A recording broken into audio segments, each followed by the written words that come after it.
Minsan, dumarating tayo sa punto ng buhay kung saan tila nagiging paulit-ulit na lamang ang bawat araw. Ang dating makulay na mundo ay nagiging mapusyaw, at ang mga bagay na minsan nating pinapangarap ay nagiging karaniwang bahagi na lamang ng ating araw-araw. Lahat ng tagumpay, kayamanan, at kasikatan ay tila nawawalan ng halaga. Ngunit paano kung biglang dumating ang isang tao na magpapabago ng lahat? Isang tao na muling magpapaalala sa iyo kung paano ang maging masaya, magbibigay ng bagong sigla sa puso mo, at magpapaalala kung bakit ka nabubuhay. Ngunit paano kung ang magiging pinakamalaking balakid sa kaligayahan mo ay ang taong itinuring mong pinakamatalik na kaibigan?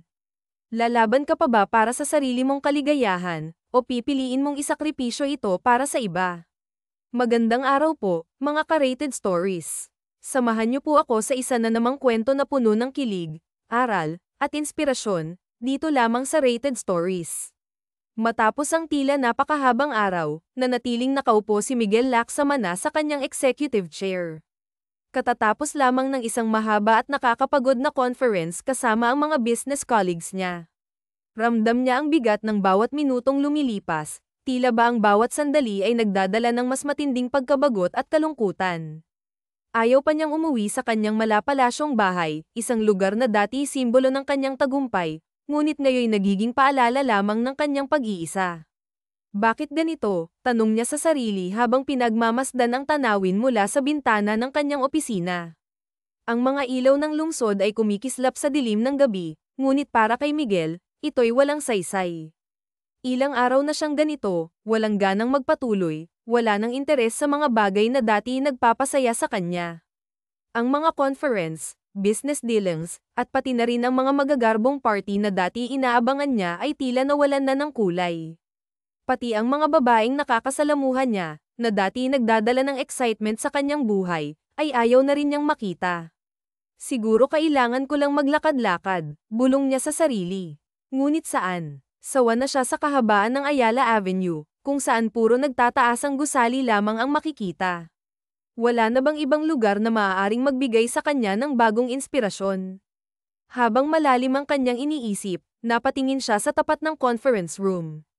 Nakabukas ang pinto nito. Sa unay akala niya ay namamalik mata lamang siya, ngunit sigurado siyang may dumaan na babae. Sino kaya iyon? Sa ganitong oras ng gabi, imposible namang may ibang tao pa sa opisina maliban sa kanya at sa security guard na nasa labas. Dahil sa kuryosidad, tumayo siya at sumilip sa hallway. Hindi siya nagkamali, may ibang tao nga roon, isang babae na nakauniporme ng kumpanya. Sigurado siyang empleyada niya ito. Sinundan niya ito ng tingin hanggang sa pumasok ito sa coffee room. Si Sheena Javier, isang empleyada sa kumpanyang iyon, ay pumasok sa coffee room upang magtimpla ng kape. Pagod na pagod siya mula sa maghapong pagtatrabaho, ngunit kailangan niyang tapusin ang report na ipinapagawa sa kanya ni Ginoo Aguilar. Habang abala siya sa pagtitimpla ng kape, narinig niya ang isang malalim na boses mula sa likuran niya. "Sino ka?" tanong ng lalaki. Sa gulat, nabitawan niya ang hawak na mug na may mainit na tubig. Mabilis ang naging kilos ng lalaki at nahatak siya nito palayo bago pa man mapaso ang kanyang binti. "Bakit mo binitiwan ang mug?" tanong nito, may halong pag-aalala sa boses. "Pasensya na po, sir. Nagulat lang ako sa inyo," sagot niya habang pilit na pinapakalma ang kaba sa kanyang dibdib. "Sir Lacsamana, hindi ko po alam na nandito pa kayo." Tila nagulat din si Miguel sa sagot ng babae. "Anong ginagawa mo dito sa ganitong oras ng gabi?" tanong niya habang tumingin sa wall clock. "Mag-aalas 11 na pala ng gabi. Tinatapos ko lang po ang report na pinapagawa ni Ginoo Aguilar. Kailangan daw po ito para sa meeting ninyo bukas, sir," sagot ni Sheena, halatang nahihiya. Napatingin si Miguel sa babae. Sa gitna ng pagod at pagkabagot, napansin niya ang dedikasyon at kasimpelhan nito. Sa unang pagkakataon sa matagal na panahon, naramdaman niyang may kakaibang init na bumalot sa kanyang puso. Sino ba ang babaeng ito? At bakit tila nagkaroon ng liwanag ang madilim niyang gabi dahil lang sa presensya nito? "Hindi ko alam na nagpalit na pala ng sekretarya si Ginoo Aguilar." "Kailan pa nangyari iyon?" tanong ni Mikael, halatang nagtataka. Kilala niya ng personal ang dating sekretarya kaya't nagulat siya sa balita. "Ah, hindi pa naman ho, sir," sagot ng babae na may bahagyang kaba sa boses. Nakalive lang po si Ginang Herminia, at ako po ang reliever niya. Isa po ako sa mga junior secretary mula sa pool section. Napangiti si Mikael sa sagot nito. Ah, oo nga pala. Ako ang nagpanukala na magkaroon ng section na iyon para hindi naabala ang trabaho kapag may absent na empleyado. Mukhang naging epektibo naman, hindi ba? Oo nga po, sir. Napakaganda po ng ideya nyo lalo na sa ganitong panahon na uso ang trangkaso. Maraming empleyado ang nagkakasakit kaya't malaking tulong po ito. Napakagatlabi ang babae, bahagyang napahiya sa pagiging madaldal niya. Hindi niya napigil ang magpaliwanag ng mahaba sa harap ng kanilang boss. Ngumiti si Mikael, na tila naaliw sa pagiging prangka ng babae. Ilang taon ka na ba sa kumpanya? Tanong nito. 1.5 taon pa lang po, sir, sagot niya ng magalang. Matagal-tagal na rin pala. Pero bakit parang ngayon lang kita nakita? Tanong ni Mikael, halatang curious. Bahagyang namula ang babae. Kasi po, sir, hindi naman po kayo napapansin sa mga empleyado nyo.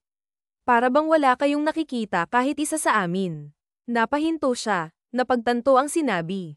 Nako, sir, pasensya na po. Ang ibig ko pong sabihin ay hindi naman po kasi kayo palabati. Siyempre po, natural lang iyon kasi napaka-busy nyo. Napangiti si Mikael, tila ba naaliw sa pagiging totoo ng babae. Alam ng lahat na estrikto siya bilang boss. Hindi niya ugali ang makipag-usap o magbigay ng pansin sa mga ordinaryong empleyado. Para sa kanya, ang bawat segundo ay mahalaga at hindi dapat nasasayang.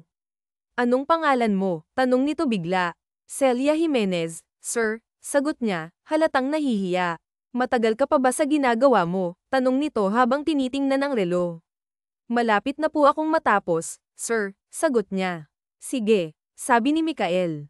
Pagkatapos mo, pumunta ka sa opisina ko. May sasabihin ako sa'yo. Agad siyang umiling. At huwag kang mag-alala, hindi kita pinagagalitan. Gusto ko lang tapusin mo ang ginagawa mo at puntahan mo ako para sabay na tayong umalis dito. Ihahatid kita sa bahay mo. Nagulat si Celia sa sinabi nito. Sir, tanong niya, hindi makapaniwala. May asawa ka na ba o boyfriend na susando sa'yo ngayon? Tanong ni Mikael, diretso ang tingin sa kanya. Single pa po ako, sir, at wala pa pong boyfriend, sagot ni Celia, halatang nahihiya. Ang mga magulang mo, istrikto ba sila? Tanong nito muli. Ulila na po ako, sir. Ako na lang mag-isa sa buhay, sagot niya nang may bahagyang lungkot. Kung ganoon, walang magagalit sakaling ihatid kita sa bahay mo, sabi ni Mikael, na tila ba hindi na naghihintay ng pagtutol mula sa kanya. Tapusin mo na ang ginagawa mo para makaalis na tayo rito. Walang salitang iniwan siya nito. Makalipas ang ilang minuto, nasa tapat na si Celia ng private office ni Mikael. Dahan-dahan siyang pumasok, hindi sigurado kung seryoso ito sa sinabi kanina. Naabutan niya si Mikael na nakatanaw sa labas ng malaking glass window. Ang itsura nito ay tila ba nag-iisip ng malalim. Excuse me, sir, tapos na po ako sa ginagawa ko, sabi niya ng mahina, halos pabulong. Bumaling si Mikael paarap sa kanya. Bigla siyang napipi, hindi dahil sa takot, kundi dahil sa labis na paghanga sa pisikal na anyo nito. Talagang napakagwapo mo, Mikael, bulong niya sa isip. Napansin niyang kalas na ang kurbata nito, nakasabit lamang sa leeg. Ang mga manggas ng polo nito ay nakatupi, ngunit kahit sa ganitong casual na ayos, hindi nabawasan ang lakas ng karisma nito. Ang bawat kilos nito ay puno ng kumpiyansa at awtoridad. Are you ready to leave? Tanong ni Mikael, direkta ngunit magalang. Yes, sir, sagot ni Celia, bagamat may halong kaba. Let's go, sabi nito. Kinuha ni Mikael ang kanyang attaché case at tailor coat bago siya ay nalalayan palabas. Hindi makapaniwala si Celia sa nangyayari. Asiwang-asiwa man, wala siyang nagawa kundi sumunod. Habang nasa kotse, nagtanong si Mikael. Industrial engineering ang natapos mong kurso, hindi ba? Bakit secretary ang trabaho mo sa kumpanya ko? Ang totoo po, sir, marami na rin akong inaplayan na trabaho bago ako napunta rito. Pero karamihan po sa mga iyon, puro lalaki ang tinatanggap. Napangiti siya habang naalala ang mga hirap na pinagdaanan niya noon. Marami na pong naubos na sweles ng sapatos ko sa pag-a-apply. Tumango si Mikael, halatang interesado. Actually, hindi nakakagulat na nahirapan ka. Sa bansa natin, Marami pa rin ang naniniwala na mas superior ang lalaki kaysa babae, lalo na sa mga trabahong gaya ng gusto mong pasukin.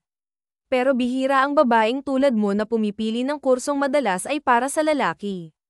Yes, sir. Bihira nga po noon, pero hindi ibig sabihin na hindi rin namin kayang mag-perform gaya ng mga lalaki, sagot ni Celia, puno ng determinasyon. Napangiti si Mikael. Tama ka dyan. At mukhang marami ka pang kayang patunayan. Quit the ho, and po. Naiilang ako, sabi ni Mikael, habang bakas sa mukha nito ang mas lalong pag-usisa sa kanilang pinag-uusapan. Ang tono nito ay hindi naman galit, ngunit may halong utos na mahirap tanggihan. If given the chance, do you think you can handle the job of an industrial engineer? Tanong nito, diretso ang tingin sa kanya. Hindi nagdalawang isip si Celia sa sagot. Ayokong isipin mo, sir, na nagyayabang ako, but I don't only think I can handle it. I'm very sure and confident that I really can. Ang boses niya ay puno ng determinasyon, na parabang sa pagkakataong iyon, nais niyang patunayan ang sarili. Napangiti si Mikael, at bahagyang natawa. So, paano ka nga nakapasok sa kumpanya ko samantalang wala ka naman palang kaalaman sa sekretarya job? Tanong nito, halatang nasa sabik marinig ang sagot. Meron din, sir, sagot ni Celia, na tila ba handang-handa sa tanong na iyon. After a few months of being turned down, nagpa siya akong kumuha ng secretarial course. Nang makapagtapos ako, tamang-tama naman na may opening sa kumpanya nyo kaya nag-apply ako kaagad at natanggap naman. Tumango si Mikael, tila ba impressed sa kanyang determinasyon. Pero paano ang pangarap mo na maging isang industrial engineer? Isinuko mo na ba? Tanong nito, na may halong seryosong tono. Hindi napigilan ni Celia ang maikling tawa. No, sir. I'm just putting it aside temporarily. Kailangan ko munang magtrabaho ng kahit ano kung hindi, wala akong makakain at ikabubuhay, sagot niya, may bahagyang biro sa tono. So, wala ka palang balak magtagal sa kumpanya ko. That's not very loyal of you, biro ni Mikael, ngunit may halong tukso ang mga salita nito. Napawi ang ngiti sa mga labi ni Celia. Biglang naging seryoso ang kanyang ekspresyon. I'm sorry, sir, sagot niya ng mahinahon ngunit may diin. Nagiging matapat lang naman ako sa inyo. Sinisiguro ko naman na habang nasa kumpanya nyo ako nagtatrabaho, naroon ang loyalty ko. Paano ko mapapatunayan iyon? Tanong ni Mikael, na tila ba sinusubok siya. Sa performance ko, sir, sagot ni Celia, hindi nagpatinag. Doon mo ako subukan dahil so far, kahit kunin mo ang file record ko, magandang rating ng supervisor ko sa akin. Really? Tanong ni Mikael, na tila ba nagugustuhan ang sagot niya. Natutokso yata akong gawin yan bukas na bukas din, dagdag pa nito, ngunit may halong biro. At huwag kang mag-alala, sir, I will still do my very best in the future, pangako ni Celia, na may kasamang tiwala sa sarili. I believe you, Miss Javier, sabi ni Mikael, na may kasamang ngiti. Sa pagkakataong iyon, naramdaman ni Celia na unti-unti na siyang nakaka-relax mula sa tila ba ilang segundong interrogation na ginawa ng kanyang boss. Ngunit kahit na, hindi niya mapigilan ang inis sa sarili. Napansin niyang sumobra na naman ang kanyang pagiging madaldal. Hindi maalis ang ngiti sa mga labi ni Michael habang pauwi siya matapos ihatid si Sheena. Ang kanyang isip ay puno pa rin ng mga alaala ng masiglang reaksyon ni Sheena, ang kanyang mga ngiti, ang pagdepensa nito sa sarili ng tila kunwari ipagdudahan niya ang loyalty nito, at ang walang mintis na pagsingit ng salitang, "Sir," sa bawat katagang binibitawan, kahit hindi naman kinakailangan. Sa bawat sandali ng pag-iisip, tila ba nanambalik ang sigla ni Michael. Napagtanto niyang masaya siya, isang kasiyahang bihira niyang maramdaman sa mga nakaraang araw. Kung hindi lang sana gabing-gabi na, hindi ko tatanggihan ang imbitasyon niyang pumasok muna sa bahay niya. Masarap siyang kausap, talagang nakakatuwa, bulong niya sa sarili habang pinapagana ang makina ng kanyang sasakyan. Habang binabagtas ang daan pauwi, paulit-ulit niyang binabalikan sa isipan ang mga napag-usapan nila ni Sheena. Hindi niya namalaya na narating na pala nila ang labas ng kanyang mansyon. Tahimik na naghihintay si Roming, ang kanyang driver, na buksan ng security guard ang gate.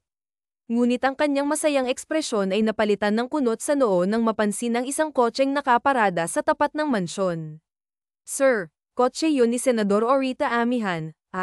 Dumating na pala siya, Ani Roming, na parang hindi alintana ang bigat ng sitwasyon. Mukha nga, malamig na tugon ni Michael.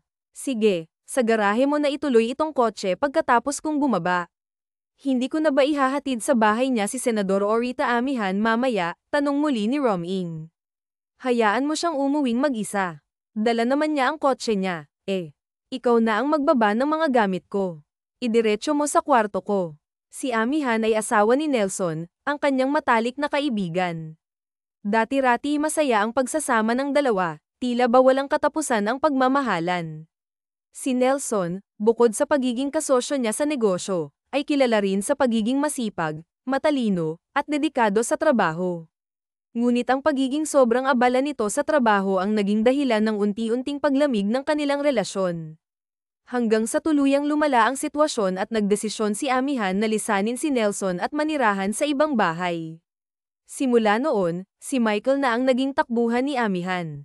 Hindi niya magawang tanggihan ito, lalo pat alam niyang nangangailangan ito ng gabay at karamay. Siya ang naging sandigan nito sa mga oras ng kalungkutan, ang taong laging naroroon tuwing kailangan. Sa kabila nito, hindi maalis sa isipan ni Michael ang kakaibang saya na naramdaman niya sa pakikipag-usap kay Sheena. Tila ba may bagong sigla na bumalat sa kanya, isang damdaming matagal na niyang hindi nararanasan. No, Sheena, you don't have to do that. Kahit anong gawin mo ngayon, iisipin pa rin ng mga tao ang gusto nilang isipin. Anyway, hindi ka na naman magtatagal dito at aalis ka na rin. But sir, miss, take my word of advice, say nothing more and leave it alone. Let people think what they want. Eventually, they will stop talking. But what about you, sir? What about me? Malaking kasiraan sa magandang reputasyon mo yung chismis na yun. Ngumiti lang si Mel. Sa tagal ko na sa negosyong to, naranasan ko na ang kung ano-anong klase ng mga paninira sa pagkatao ko. Mas malala pa at nagpapakulo talaga ng dugo, pero hindi naman totoo ang mga yun. Sir, exactly. Kagaya rin nito, nakangiting sabi nito. Anyway, are you free tonight? Pwede ba kitang ma-invite para mag-dinner? Makakabuti kaya yun, sir. Baka lalo lang lamalang ang chismis na kumakalat tungkol sa ating dalawa. Sabi ko na sa'yo, huwag mo yung pag-aksayahan ng panahon. Hayaan mo sila. Ayokong isipin mong nagpapaimportante ako, sir, pero no BS, Miss Javier. It's either you're available or not and if you want to or not. Yun lang. Isa pa rin ako sa magiging boss mo sa NM Industrial kaya gusto kong malaman ng iba mo pang capabilities. Well, putting in that way, then I accept your invitation, sir. Good, natutuwa ang sabi nito. Oh, by the way, Miss Javier, can I call you Sina from now on? Of course, you can, sir. Salamat. You can quit calling me sir. I don't care what you call me from now on basta huwag lang sir, Mr. Losaga, or boss. Pwede. I'll think about it. You may go now, nakangiting sabi nito. Maraming pares ng mga mata ang nakatuon sa kanya paglabas niya ng private office ni Mikael, subalit sinunod niya ang payo nito. Casual at taas noo siyang naglakad patungo sa table niya. Nestor Villanueva was a well-experienced engineer. Marami nang natutunan si Sheena sa loob ng 5 buwang pagtatrabaho niya rito. Pantay-pantay ang tingin nito sa mga tauhan. Bukas ito sa mga suggestions mula sa pinakamataas hanggang sa pinakamababang manggagawa. Naging madalas din ang pag-iimbita sa kanya ni Mel na kumain sa labas. Dinadalaw-dalaw siya nito sa NM Industrial. 2 magkasunod na Biyernes na hindi nakasamang mag-dinner ni Sheena si Mikael. Nasa ibang bansa ang binata at sa 1 linggo pa ang balik kaya si Nelson ang madalas niyang kasama. Niyaya siyang kumain nito sa labas na pinaunlakan naman niya. Maraming in-order si Nelson at hindi niya alam kung paano ito pipigilan. Lahat ng masasarap na pagkain ay in-order na yata nito. Silang dalawa lang naman ang magkasama kaya hindi niya alam kung paano nila mauubos ang lahat ng iyon. Noon niya nadiskubre na mahilig pala ito sa masasarap na pagkain. Tuwang-tuwa siya habang pinapanood ito at dahil may kapayatan lamang ito, hindi siya makapaniwala na ganoon ito kalakas kumain. At noon, napatuon ang paningin niya sa isang pares na palabas ng restaurant na iyon. Namukan kaagad niya ang lalaki ngunit ang kasama nitong babae ay hindi niya kilala. Parang may kung anong kumurot sa puso niya kaya napasimangot siya. Siya na. Bakit? Tanong ni Nelson na napansin ang ekspresyon ng mukha niya. Si Mikael. Nandito na pala. Akala ko sa isang linggo pa ang balik niya. Sigurado kang si Mikael ang nakita mo? Tanong ni Nelson matapos lingunin ang parehang kalalabas lamang. Baka naman namamalik mata ka lang. Hindi. Bakit hindi niya tayo nilapitan? Hindi naman yata niya tayo nakita. May kasama siyang babae. Anong itsura? Interesadong tanong ni Nelson. Maganda. May pagkamis. Matangkad at mahaba ang buhok. Si Amihan yun. Ang asawa ko, saglit siyang natigilan. Nagpapasalamat siya at hindi sila nakita ng asawa ni Nelson. Kapag nagkataon pala baka pag-isipan pa sila ng hindi maganda at baka maiskandalo pa siya roon. Nelson, are you alright? Nahalata niya ang biglang pagtahimik at pananamlay nito. Miss, hinihiling kong huwag na akong bigyan ng pakiramdam. Sana naging manhid na lang ang puso ko, pero hindi ko mapigilan, malungkot na sagot nito. Madali niyang nahulaan ang tunay na damdamin nito. You still love your wife. I've never stopped. I love her much more than I love myself. Then why? Huwag na lang nating pag-usapan. Saka na paghanda na ako, pakiusap nito. Tumango siya at ngumiti. Hinuling niya ang kamay nitong nakahawak sa puswelo ng kape. Gusto niyang maramdaman nito na nauunawaan niya ito. Naghiwalay sila ni Nelson paglabas ng restaurant. Gusto sana siyang ihatid nito pero tumanggi na siya dahil gusto niyang maglakad-lakad muna. Nabanggit kasi ng lalaki na sasanduan pa ang anak nito. Maraming tao sa mall kapag Biyernes ng gabi. Ang karamihan ay mga empleyado sa opisina na may kanya-kanya gimmick. Naglakad-lakad siya sa mga shops doon. Nagwi-window shopping. What are you doing here? Akala ko umalis na kayo ng kasama mo, bulalas niya nang makita si Mel. So, nakita mo nga pala kami. Ikaw, bakit naghiwalay kayo ni Nelson? Sasanduan pa niya si Shelo sa bahay class, ipinagpatuloy niya ang mabagal na paglalakad. Nasaan na yung kasama mo kanina? Umuwi na, maikling sagot ni Michael, halatang walang balak dagdagan pa ang paliwanag. Kapag wala pala ako, kayo ni Nelson ang nagde-date. Oo, enjoy ka naman ba sa company niya? Oo, tulad mo. Napakarami naming napapag-usapan. Masarap din siyang kakwentuhan. Pakiramdam ko nga kaya kong sabihin sa kanya lahat-lahat pati mga inililihim ko sa buhay. Sinadya niyang sabihin iyon dahil gusto niya itong inisin. Kilala mo ba ang kasama kong babae kanina? Pagkway tanong ng binata. Bigla siyang napatigil sa paglalakad at nilinggan ito. Yung kadate mo. Sabi sa akin ni Nelson si Amihan daw yun, asawa niya. Tama, si Amihan nga yun. Lumakad ito palapit sa kanya at mali, dahil hindi ko siya kadate. Nagkataon lang na nagkita kami sa lobby ng hotel. Sinamahan ko yung kliyente kong foreigner na sumama sa akin pabalik dito sa Pilipinas na mag-check-in. Paalis na ako nang magkita kami ni Amihan at hindi ko natanggihan ang paanyaya niya, mahabang paliwanag nito. Humalukip-kip siya. Why are you explaining to me? I'm not explaining. I'm just stating some facts. Gusto ko lang itama ang sinabi mong kadate ko si Amihan. Nagkibit balikat lamang siya. Nilampasan niya ito at ipinagpatuloy ulit ang pagtingin sa mga display sa escaparate ng mga dinadaanan shops. Do you intend na lumabas pa rin kasama si Nelson? Tanong ni Michael na sumusunod sa kanya. If he asked, kahit alam mong hiwalay siya sa asawa. Bakit? May batas ba na nagbabawal sa isang hiwalay sa asawa na makipagkaibigan?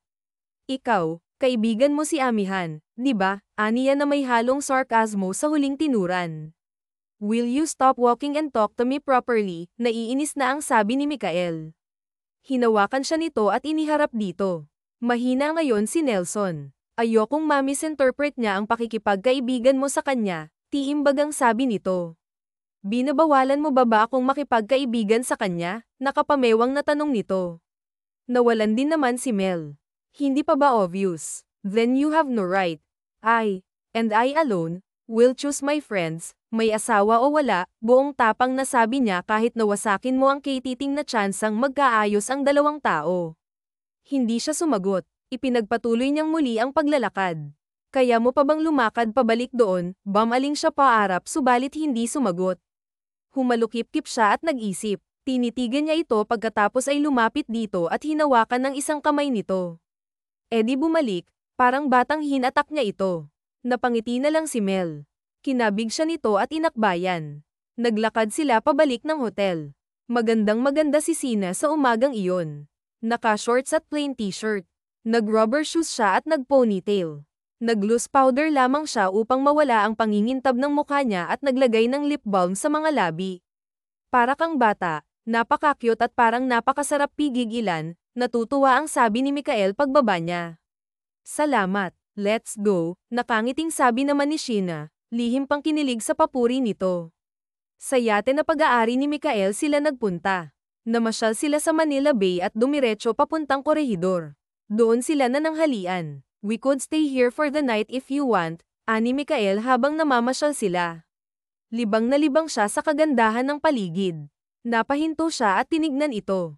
We will spend the night in separate bedrooms. Natural, natawa siya. Buti na yung malinaw. O ano, gusto mo bang dito na magpalipas ng gabi? Gusto ko nga sana, pero hindi pwede. Bakit? Sasamahan ko si Bituin bukas. Mamimili kami ng mga gamit para sa kasal niya. Oo nga pala, sa December na yun, di ba? Hindi ba ako pwedeng sumama sa inyo? Hindi may ilang lang si Bituin sa'yo. Bakit hindi naman ako katulad ng dati na snob? Kahit na anong sabihin mo, hindi ka talaga pwedeng sumama sa amin, Bituin to hindi na nagpumilit pa si Mel. Ngunit para naman itong bata na nagtampo dahil hindi na ito kumibo hanggang sa may hatid siya pauwi ng bahay. Hindi naman siya nakatiis kaya inamaw niya ito. Huwag ka nang magtampo. Talagang hindi ka naman mag-e-enjoy sa pagsama sa amin. Mapapagod ka lang. Tahimik lamang itong nakaupo at kip-kip ang dalawang kamay sa dibdib. Pwede ba kitang tawagan bukas ng gabi? Just to make sure na safe and sound kang nakauwi. Oo naman. Ang ibig bang sabihin niyan hindi ka na nagtatampo na hindi ka makakasama bukas, buong tamis siyang hinalikan nito sa noo. Nagulat siya. Hindi niya inaasahan iyon, pero katakatakang nagustuhan niya. Hindi na, pero aaminin ko ngayon palang nami-miss na kita, ngumiti lamang siya. I'll miss you too, bulong na lamang niya sa kanyang sarili. Masayang masaya at kontento siya. Kinabukasan, hindi natupad ang pangako ni Mikael na tumawag sa kanya. Pagdating niya mula sa pamimili kasama si Bituin, naghintay siya hanggang 10:00 ng gabi pero napanes na siya at lahat ay walang tawag mula sa lalaki. Nahihiya naman siyang mag-text o tumawag dito dahil baka busy ito. Kinabukasan nang nalaman ni Sheena ang dahilan kung bakit hindi nakatawag si Michelle. Pagdating niya sa planta, ay nakita kaagad niya ang BMW nito na nakaparada sa parking lot. Good morning, Ma'am Sheena, salubong na bati ni Ring sa kanya. Magandang umaga din ho, Mang Ring. Masyado naman yatang napakaaga niyong dumating ng amo niyo. Hindi ko ho kasama si Sir Michael. May sakit ho siya. Ano ho? Anong sakit niya? Nababahala tanong niya. Sinumpong na naman ho ng migraine kagabi. Itinawag niyo ba siya ng doktor? Sinong tumitingin sa kanya? Nag-aalaga. Hindi na niya kailangan ng doktor. Nandoon si Senyorita Amihan. Alam na niya at kabisado ang gagawin para gumaling si Sir. Sa bahay na nga ho siya natulog kagabi. Ininsure man siya ni Mikael na wala siyang dapat ika-insecure kay Amihan ay hindi pa rin niya naiwasan na pagdudahan ang tunay na relasyon nito sa binatang minamahal.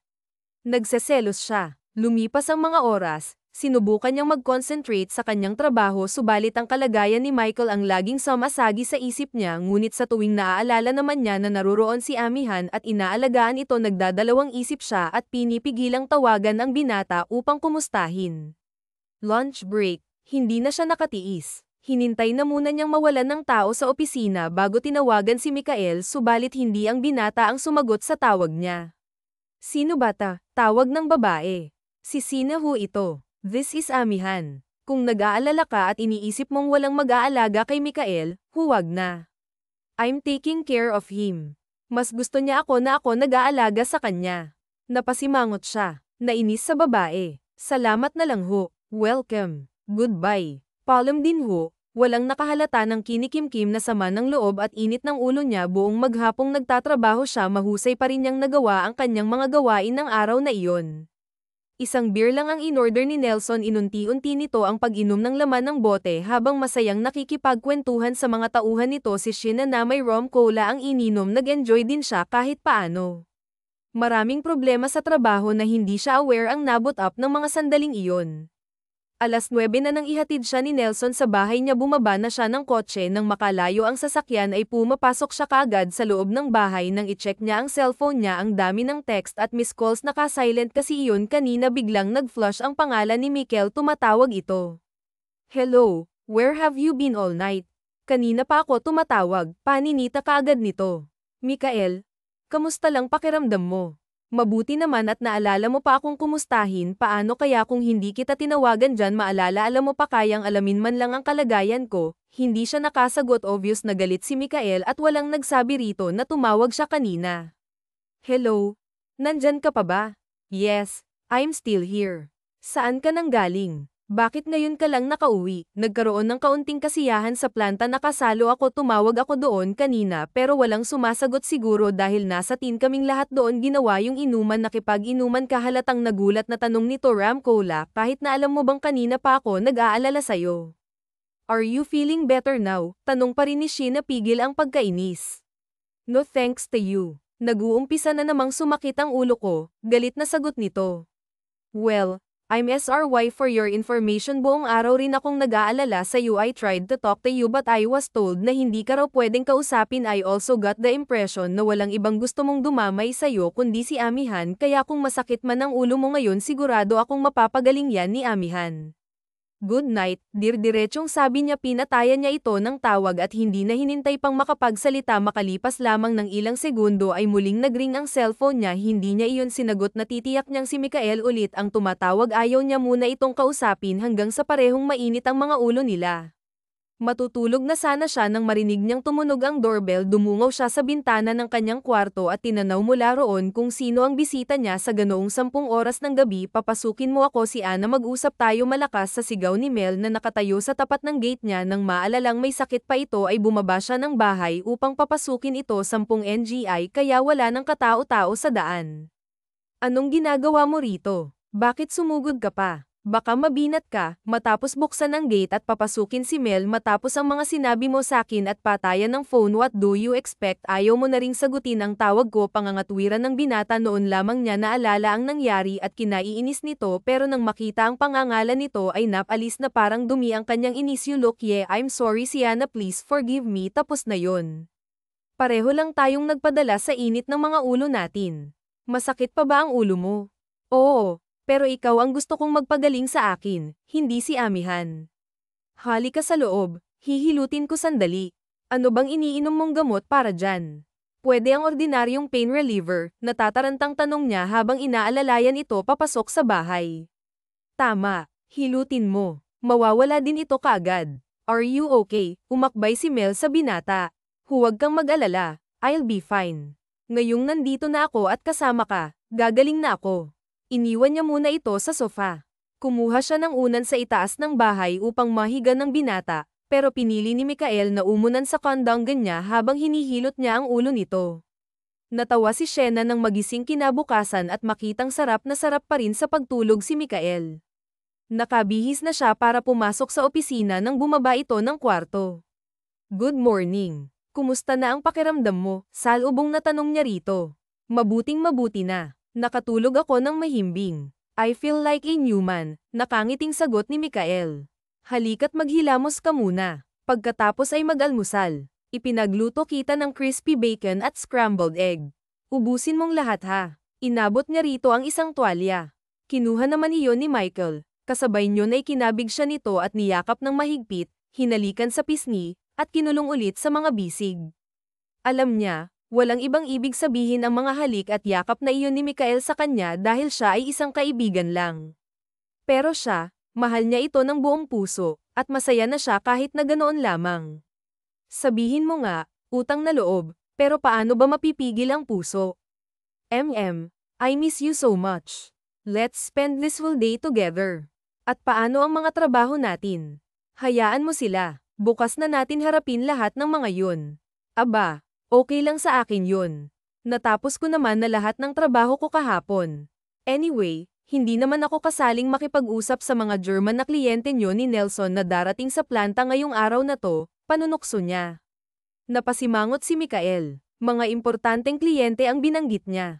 Kung sakaling mapagtagumpayan nilang makuha ang business deal dito, ay mag-expand ang negosyo nila sa European countries. Napakahirap pa naman makipag-schedule ng appointment sa mga German na yun. Pero hindi bale. Pwede naman nating sabihin na may sakit ka pa, wika pa niya, sinadyang tuksuhin si Mel dahil alam naman niya na hindi nito palalampasin ang napakahalagang appointment at pagkakataon na iyon. Siya na magpapaliwanag pa sana, sambit ni Mikael, na halata nito na nagbibiro lamang siya. Ikaw niloloko mo ako. Alam mo na kung anong iniisip ko. Ikaw pa pagdating sa trabaho at negosyo, walang makakapigil sa'yo. Ngumiti ito. Mayroon? Ikaw talaga, nanunukso namang sabi niya. Oo, pero hindi ngayon. This is really a very important deal para sa ating lahat sa NM Industrial. Natawa siya nang maalala sa isip ay madidismaya siya kung iba ang sinagot nito. Ang pagiging propesyonal sa pagpapatakbo ng negosyo ang una niyang hinangaan dito, at wala siyang hangad na baguhin lahat ng iyon dahil lamang sa kanya. 3 araw nang pagod na pagod si Sina tuwing dumarating sa bahay dahil sa dami ng trabaho sa planta. Maging si Mikael, na palaging tumatawag sa kanya tuwing gabi, ay hindi na niya kinakausap ng matagal. Minsan sa pananalita nito ay nahalata na niya ang bahagyang pagtatampo nito, subalit wala naman siyang ibang madahilan kundi ang sobrang pagkapagod dahil iyon ang totoo. Sa ika-4 na araw, nang mapansin ni Nelson na marami na ang mga kasamahan niya sa planta ang unti-unti nang nagkakaroon ng pagtatalo dala ng pagod, ay nagpa siya itong magpauwi ng maaga. How about that date na matagal na nating pinaplano? Siya na, pwede ka ba ngayong gabi? To tell you honestly, kung hindi ikaw ang nagyaya ngayon, ako mismo mag-iimbita sa yung mag-dinner tayo sa labas tonight. Pagod ka rin natatawang sabi nito. Oo, at lahat yata ng mga lalaki dito, gwapo ng tingin ko. Natawa si Nelson. Masama na yan. Kailangan mo ngang maglibang talaga. O ano, saan tayo pupunta? Hindi nito nagawang sumagot dahil biglang dumating ang mga anak nito kasama ang 2 yaya. Natapilok at nasugatan ang bunsong anak ni Nelson kaya nagpumilit dalhin sa opisina. Tatawa-tawa lamang siya. Ganoon kalambing ang mga anak nito. Kaunting sakit lamang, gusto ay nasa tabi kaagad ng ama. I'm sorry, Shena, but I think I have to cancel our date. Kalong-kalong ang bunsong anak na sugatan. Why? Pwede naman natin silang isama lahat. Mas masaya yun, di ba? Sigurado ka, medyo magugulat. Makukulit ang mga batang to. Meron pa bang mas kukulit kay Mikael? Sanay na ako. Isama na natin sila. Tuwang-tuwa naman ang mga anak ni Nelson nang pumayag itong isama sila sa dinner date na iyon, subalit mas higit siyang natuwa dahil libang na libang siya sa mga ito. Well-behaved naman ang mga ito, at madali niyang nakasundo. Masayang pumasok si Sheena sa planta. Wala pa si Nelson na dati-rati ay pinakaunang dumarating sa kanilang lahat. Tinungo niya ang locker room ng mga babae upang makapagpalit na ng damit pantrabaho. Pakanta-kanta pa siya habang nagbibihis ng maalala ang nakaraang gabi lamang na iyon. Hindi tumawag sa kanya si Michael. Busy lang siguro siya, naisip niya. Naisuot na niya ang overall working clothes at palabas na sana ng locker room nang makasalubong niya ang isang babae. Kaagad na naman itong namukan. Excuse me, ikaw si Sheena Javier, di ba? Ang pasubaling tanong nito. Ako nga, at ikaw si Amihan. Mabuti naman at kilala mo na pala ako. Pwede ba tayong mag-usap sa opisina ni Nelson? Tumango lamang siya. Handa na ang kalooban niya dahil duda siyang hindi ordinaryong pagbisita lamang iyon ni Amihan. May pakay ito sa kanya, at tiyak niyang hindi niya magugustuhan. Pinuna niya ito sa paglalakad papasok sa opisina ni Nelson. Hindi na ako magpapaligoy-ligoy pa, wika nito pagharap sa kanya. Alam ko na nagkakamabutihan na kayo ni Nelson. Gusto kong iparating mo sa kanya na natutuwa ako, ngayon maihahayag na namin ni Mel ang relasyon naming dalawa. Hindi ko yata maunawaan ang sinasabi mo, napasimangot na sabi niya. Natawa si Amihan, tawa ng panunuya. Ang galing mo't sigurista ka pa. Matalik na magkaibigan na ay magkasosyo pa sa malaking negosyo, at parehong boss mo ang pinupuntirya mo. Pero mas magaling pa sa'yo si Mikael. Alam mo ba yun? Kung may diretsuhin mo na lang ako sa mga sinasabi mo. Hindi mo na kayang lokohin si Michael, Sheena. Nagkakamali ka kung akala mo umiibig siya sa'yo. Ginagamit ka lamang niya upang pagtakpan at maililihim kay Nelson ang relasyon naming dalawa. Pakiramdam niya ay biglang nanlamig ang katawan niya. Hindi siya makapagsalita o makakilos man lang.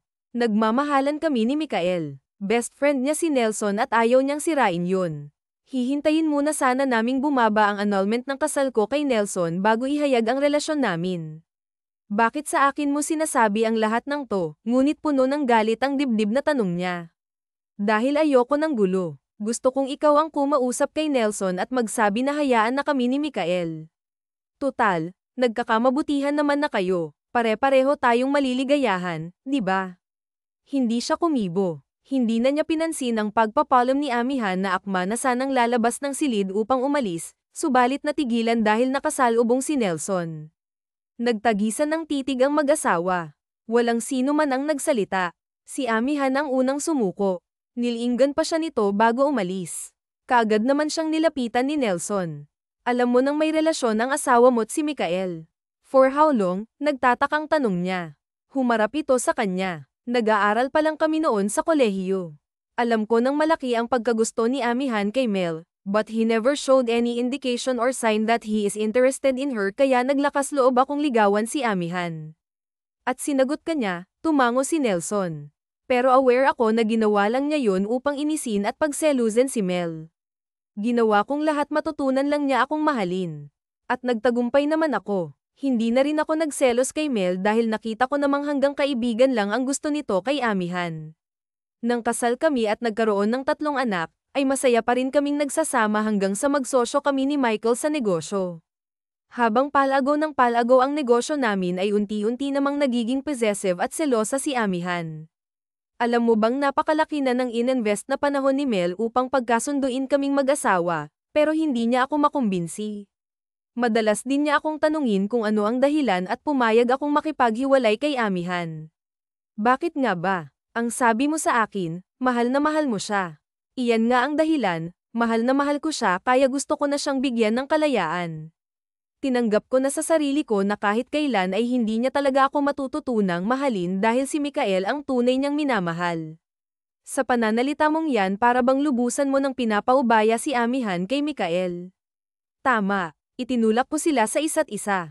Alam kong tanging kay Michael lamang tatakbo si Amihan upang kumuha ng simpatsya, at hindi naman ako nagkamali. I was hoping then na matutunan na siyang pagtuunan ng pansin at pagmamahal ni Mikael. Gusto kong magkalapit ang kanilang mga kalooban para lubusan ng lumigaya si Amihan. Kahit hindi kumbinsido ay lubos na humanga si Sheena sa kadakilaan ng pagmamahal ni Nelson kay Amihan. Napakapalad pala ng sinumang babae na matutunan itong mahalin iyon, ay kung magmamahal pa nga ito. Kung gusto mong mag-leave muna sa araw na ito ay magsabi ka lang. I think you need to sort out your feelings bago mo harapin si Michael. Salamat. At kung maaari sana ayokong malaman ni Michael na nagpunta dito si Amihan at kinausap ako. Bakit? Ayoko nang marinig ang mga kasinungalingan niya. I want to give him a dose of his own medicine. Iiwasan ko na siya ng paunti-unti. Diskarte mo yan, kaya ikaw ang bahala. Nagpasalamat ulit siya kay Nelson bago ito lumabas. Ang totoo ay nasaktan siya ng labis. Abot langit ang galit niya kay Michael, pero kailangan niyang harapin ang hamong ito. Hindi siya mapapabagsak ng isang lalaki lang. Mahal niya nga ito, pero alam din niya na matututunan niya itong kalimutan. Sigurado siyang darating ang panahon na muli siyang iibig, at sa pagkakataong iyon, sisiguruhin niya na magiging karapat-dapat ang lalaking iyon sa kanyang pagmamahal. Tulad ng inaasahan, dumating sa opisina si Michael ng araw na iyon. Nilapitan kaagad nito si Sheena. Good morning, formal na bati nito. Good morning. Kumusta ang biyahe mo? Casual at kalmadong bati niya. Mabuti naman. Pwede ka bang makausap sa opisina ko sandali? Tungkol ba sa trabaho? Alam mong hindi. Mamaya na lang pwede. Marami akong rush na trabaho eh. Tulad ng ano, inisa-isa niya ang mga dapat gawin. Rush ang mga iyon kaya walang naging dahilan upang hindi maniwala si Michael. Sige, I'll see you tonight instead. Mag-dinner tayo sa labas. Hindi ako pwede. Napakunot noo si Mikael. Bakit hindi? Natigilan siya. Wala siyang maisip na dahilan. Nahalata naman iyon ni Nelson kaya palihim siya nitong sinenyasan, itinuro ang plant design na hawak. May meeting kaming mga engineers mamaya. Baka abutin ng midnight. Pag-uusapan kasi namin at tatapusin na ang report namin tungkol sa design ng plant facilities.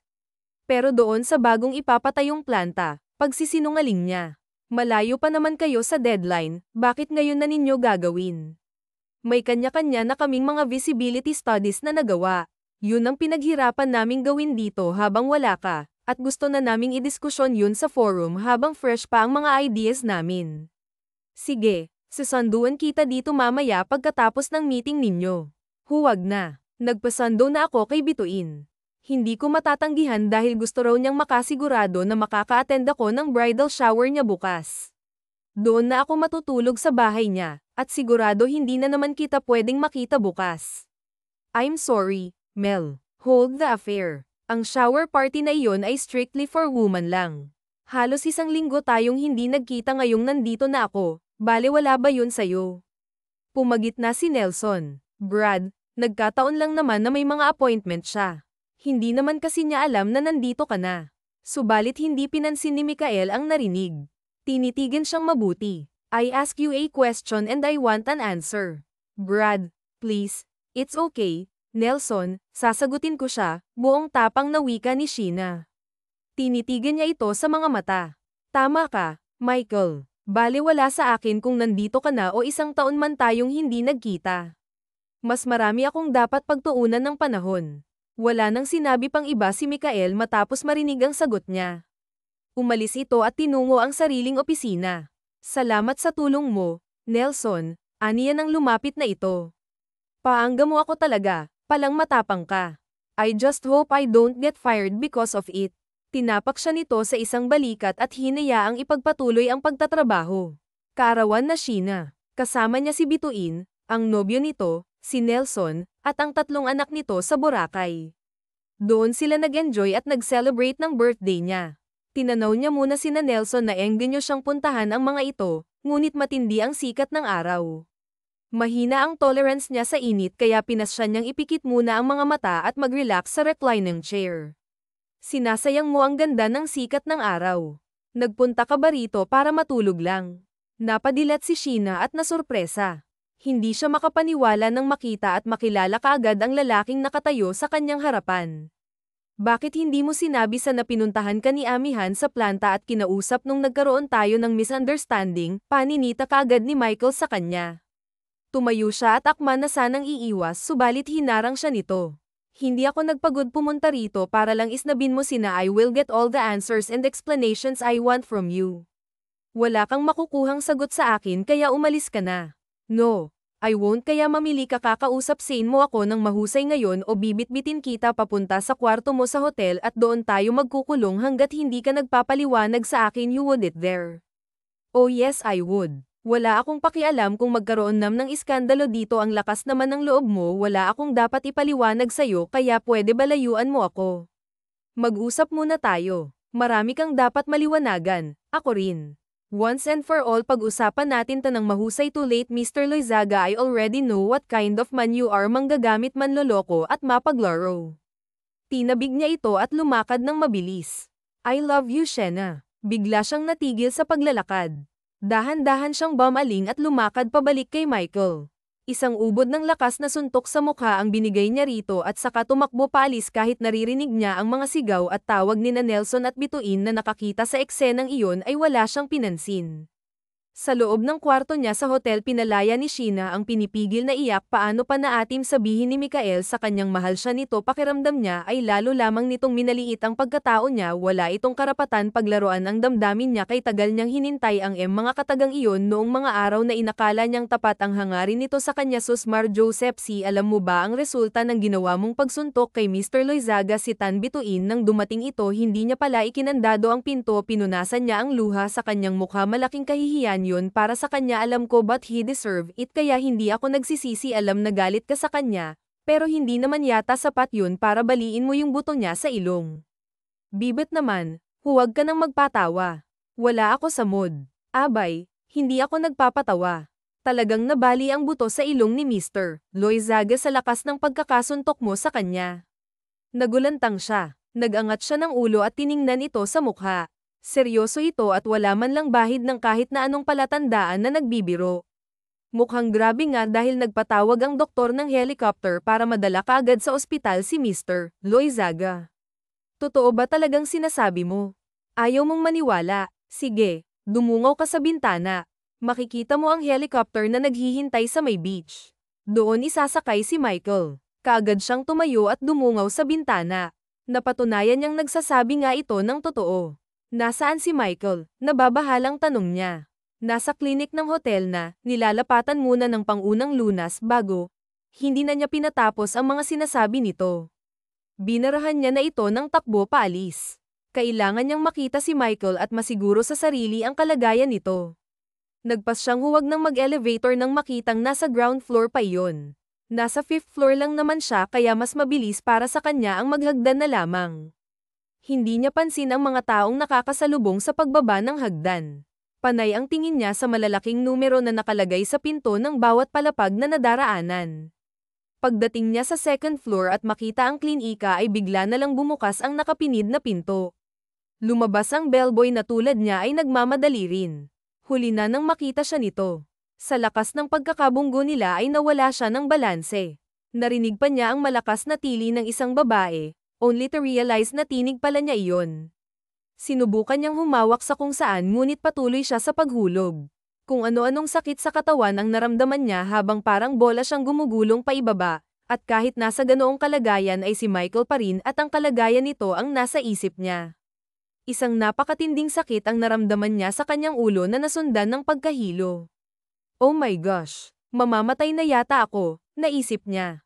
Umikit siya at inihanda ang sarili sa susunod na mangyayari. Nang muling manumbalik ang kanyang malay, tahimik na tahimik ang buong kapaligiran. Nang magising siya, iniligid niya ang kanyang paningin at nakitang natutulog sa sofa sina Mikael at Amihan. Nakauna ng babae sa matipunong dibdib nito. Nasaktan muli niyang ipinikit ang mga mata at muling nakatulog. Yan ang tinatawag na totoong small but terrible ang lakas ng suntok niya sa akin. Boses ni Michael ang gumising kay Sheena. Umaga na. Nakita niya ang liwanag sa labas ng bintana. Huwag mo munang problemayin ang suntok sa'yo. Narinig pa niya ang tatawa-tawang sabi ni Nelson. Isipin mo ngayon pa lang kung paano mo mapapaamo ang tigre kapag naka-recover na siya. That girl has a temper. Kaya baka hindi lang buto mo sa ilong ang mabali sa susunod ninyong engkwentro. Natawa si Michael. Handa na ako, Brad.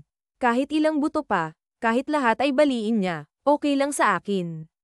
Ang importante, mapatawad niya ako sa nakita niyang tagpo ng nakaraang gabi.